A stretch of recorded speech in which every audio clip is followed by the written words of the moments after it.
नमस्कार, आप देख रहे हैं सी न्यूज भारत और मैं हूं आपके साथ आकांक्षा यादव। वक्त हो चुका है न्यूज आर का, तो चलिए रुक करते इस वक्त की बड़ी खबर पर। भाजपा किसान मोर्चा के प्रदेश अध्यक्ष सुखविंदर सिंह मारी के रेवाड़ी आगमन पर आज भाजपा के वरिष्ठ नेता अनिल पाल्हावास ने उनका जोरदार स्वागत किया। हालांकि अपने निर्धारित समय से लगभग 2 घंटे की देरी से पहुंचे प्रदेश अध्यक्ष इस स्वागत और भीड़ को देखकर खुश हो गए। उन्होंने मौजूद किसानों और ग्रामीणों को उनकी समस्या का निवारण करने का आश्वासन दिया। उन्होंने कहा कि किसान आंदोलन के मुखिया राकेश टिकैत के पिता के सपने बदल गए हैं या उनके देखने का नजरिया बदल गया है, जो वह किसान आंदोलन का विरोध कर रहे हैं। इस मौके पर अनिल पाल्हावास ने उनके रेवाड़ी आगमन पर स्वागत और धन्यवाद किया। इस मौके पर उनके साथ जिला बीसी मोर्चा अध्यक्ष जयवीर योगी, वरिष्ठ नेता डीके यादव, जिला विस्तारक उमेश मिंद, मंडल अध्यक्ष इंदर सिंह आदि सहित सैकड़ों ग्रामीण मौजूद थे। किसान मोर्चे के अध्यक्ष बनाने की जिम्मेवारी मिली है और 22 जिले हैं हमारे, जिसमें से एक जिला चरखी दादरी जो भाजपा की सरकार के द्वारा ही बना हुआ है। तो इन 22 के 22 जिलों में प्रवास का कार्यक्रम है। आज ये रेवाड़ी जिला है, 17वां जिला है हमारा। तो यहाँ भारतीय जनता पार्टी किसान मोर्चा के संगठन को और मजबूत करने के लिए और मोटे तौर पे कार्यकर्ताओं से मिलते हुए, आम लोगों से मिलते हुए किसान की जो समस्याएं हैं उनसे भी हम अपने आप को वाकिफ करवाते हुए, ताकि अपने मोर्चे के अंदर इस प्रकार की व्यवस्था हो जिसमें केंद्र की सरकार के समक्ष या प्रदेश की सरकार के समक्ष, इन सरकारों के समक्ष हम अपनी बात को नीचे तक के किसान की जो बात है, आम किसान की जो बात है, उन बातों का हम उठाने का काम कर सकें। इस व्यवस्था को देखने के लिए, सबको समझने के लिए आज रेवाड़ी जिले में प्रवास के दौरान यहाँ पर उपस्थित है। सर, आपने लगभग 17 जिले तय कर लिए हैं। किसानों की मुख्य समस्या खाद, बीज और प्राकृतिक आपदा है। तो इस प्रवास के दौरान आपने महसूस किया कि अभी प्राकृतिक आपदा है, तो इसको निवारण के लिए आपने क्या कार्य योजना तय की? देखिए, प्राकृतिक आपदा के 2 तरीके से उसका निवारण है, क्योंकि इसके ऊपर किसी का जोर नहीं चलता। प्रकृति सबसे बड़ी मार है किसान के लिए, और चाहे वो ओलावृष्टि की बात हो या कई बार ज़्यादा पाला पड़ने की बात हो, सूखे की बात हो, जल भराव की बात हो, या कई बार इस प्रकार के कीट पतंगे भी हैं, उनके कारण भी फसलों को नुकसान होता है। तो हरियाणा प्रदेश की सरकार जब मनोहर लाल जी के नेतृत्व में बनी थी, उस सरकार ने सबसे पहला उनका ध्येय यही था कि जो पिछली कांग्रेस सरकार के दौरान 2-2 रुपये, 4-4 रुपये के चेक मिलते थे, जो एक अपमान करने का काम किसान का किया जाता था, इस सरकार ने पहला काम तो ये किया कि किसी भी किसान को 500 रुपये से कम का चेक नहीं मिलेगा। और उसके अंदर जो एक दायरा बनाया, पिछली कांग्रेस सरकार का अगर आप उठा के देखेंगे तो उनके समय में 7,000 रुपया आपका मुआवजे के तौर पर दिया जाता था। भाजपा की सरकार ने 12,000 रुपये मुआवजे की घोषणा की और जो मुआवजा देने का काम किया। उसके बाद में जो किसान की फसल को और सुरक्षित करने के लिए जिस प्रकार से व्यक्ति का बीमा होता है, पशु का बीमा होता है, उसी प्रकार से हमने धरती का भी, फसल का भी बीमा करने का काम किया। और उस बीमे के तहत भी जो किसान जुड़े हुए हैं उनको बीमा कंपनी से मुआवजा मिलता है, और जो बीमे के तहत नहीं जुड़े हुए उनको प्रदेश सरकार स्वयं अपनी तरफ से मुआवजा देने का काम करती है। तो आज यहाँ जिस प्रकार की एक मैं देखता आया हूँ कि बाजरे और कपास की जो फसल है काफ़ी क्षेत्र में खराब हुई है, तो उसकी गिरदावरी करवाई जाएगी। और गिरदावरी के माध्यम से हम देखेंगे कि अगर कहीं नुकसान की बात आती है या किसी ने बीमा करवाया है तो क्रॉप कटिंग के माध्यम से होता है। तो हम ये प्रशासन को कहेंगे कि यहाँ भी अगर उस एक तय आंकड़े के अंदर, क्योंकि इसमें एक रेशियो है, उस रेशियो के तहत अगर उस तय आंकड़े के अंदर अगर किसी की किसान की फसल का नुकसान हुआ है तो उसको उसका मुआवजा देने का काम किया जाए। जी, दूसरी बात करें, जिन किसानों ने बीमा नहीं करवाया उनका क्या होगा? उनको सरकार देने का काम करती है।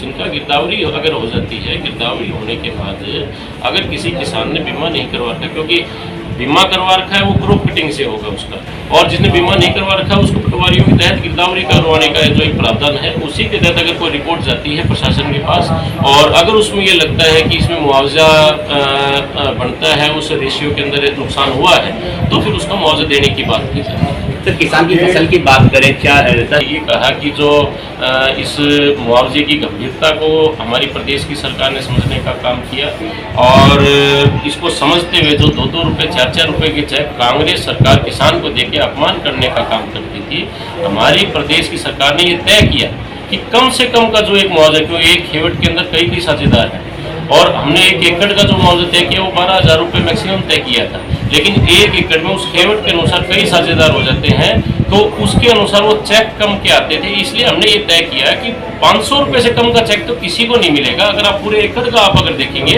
तो वो 12,000 से भी ज़्यादा का मुआवजा बन जाता है, अगर वो 500 के हिसाब से कलेक्ट करके आपसे लेंगे। जो लोग बैठे हुए हैं बॉर्डर के ऊपर, किसान संगठन के बारे में क्या? देखिए, किसान संगठन अपना एक अलग महत्व रखता है, इसमें कोई दो राय नहीं है। कोई भी किसान संगठन आप अगर पुराने समय से अगर लेके देखेंगे तो किसानों की जो समस्याएं हैं, चाहे वो कोई छोटे क्षेत्र की बात हो, कोई प्रदेश की बात हो या पूरे देश की बात हो, अलग अलग मौके के ऊपर आपने ये देखा है या हम सबको देखने को मिला है कि उन संगठनों के माध्यम से, क्योंकि एक किसान अपनी बात स्वयं सरकार तक शायद नहीं पहुंचा सकता या वो अपनी लड़ाई लंबी नहीं लड़ पाता है, या इस प्रकार इन चीज़ों को देखते हुए किसान संगठनों का उदय हुआ था। और किसान संगठनों के माध्यम से सरकारों को समय समय के ऊपर अगर कोई भी व्यवस्था के अंदर कोई कुछ कमी लगती है या कोई व्यवस्था में परिवर्तन की बात होती है तो इस प्रकार की आवाज़ उठाई जाती है। तो किसान संगठनों का हम सम्मान करते हैं, इसमें कोई दो राय नहीं। लेकिन जो आज की आप किसान संगठनों के आंदोलन की जो बात आप कर रहे हैं, आप ये खुद देखिए कि पिछले 7-8 महीने के दौरान जो आंदोलन है, इसके अंदर हमारी संवेदनाएं हैं उन लोगों के साथ कि जो लोग इतने लंबे समय से बैठे हैं। हमारी संवेदनाएं उन लोगों के परिवारों के साथ भी है जिन्होंने अपनी जान इस आंदोलन के तहत गंवाने का काम किया है। परंतु आप पिछले 7 महीनों को देखिए, शुरुआत के अंदर जब एक जुड़ाव आत्मा से इस आंदोलन के साथ जिन लोगों का हुआ था, आज वो लोग अपने आप को इस आंदोलन से दूर कर चुके हैं। इस आंदोलन के अंदर आपने देखा कि शराब पीकर हुड़दंग करने का काम किया जाता है। इस आंदोलन में आपने ये देखा कि किसी युवती का बलात्कार तक किया जाता है। इस आंदोलन के नाम के ऊपर आपने ये देखा कि जाति के ऊपर किसी को मारने का काम किया जाता है। इस आंदोलन के अंदर आपने ये देखा कि किसी व्यक्ति को या किसी भी राजनेता को या किसी भी भाजपा के पदाधिकारी को या किसी भी प्रदेश या केंद्र के मंत्री का उनका विरोध भी इस प्रकार का किया जाता है कि उनकी गाड़ियों को तोड़ दिया जाता है, गाड़ी पर लगे हुए तिरंगे झंडे को तोड़ दिया जाता है। और तो और हम सब ने ये भी देखा कि इस आंदोलन के नाम के ऊपर हमारे देश की जो एक सम्मान का प्रतीक हमारा तिरंगा झंडा है, उसको भी अपमानित करने का, उसको भी तोड़ने का काम लाल किले के ऊपर इन लोगों ने किया। तो ये जो 7 महीने का एक जो समय है, इस दौरान आज जो किसान शुरुआत में आत्मा से जुड़ा था, आज उस किसान को ये स्पष्ट रूप से ये पता लग चुका है कि ये आंदोलन नहीं, ये कोई एजेंडा है, हिडन एजेंडे के तौर पे ये लोग काम कर रहे हैं। और वो हिडन एजेंडा ये है कि किस प्रकार से आप केंद्र की सरकार, जो नरेंद्र भाई मोदी की सरकार है, उसको हटा करके हम कैसे कांग्रेस या अन्य किसी दल को लेके आए। जो ये सारी राजनीतिक घटनाक्रम चल रहा है, आप इसका अगर केंद्र के अंदर इसको जाके देखेंगे, इसके सेंटर में अगर जाके देखेंगे तो आज इनके बयानों को आप देखिए। आप राकेश टिकैत जी का जो बयान है कि भाई दिल्ली में हम घुस रहे थे तो दिल्ली की सरकार ने, दिल्ली प्रशासन ने या दिल्ली पुलिस ने हमारे ऊपर गोलियां क्यों नहीं चलाई, गोली चला देते वो। तो क्या वो यहाँ अराजकता फैलाना चाहते हैं?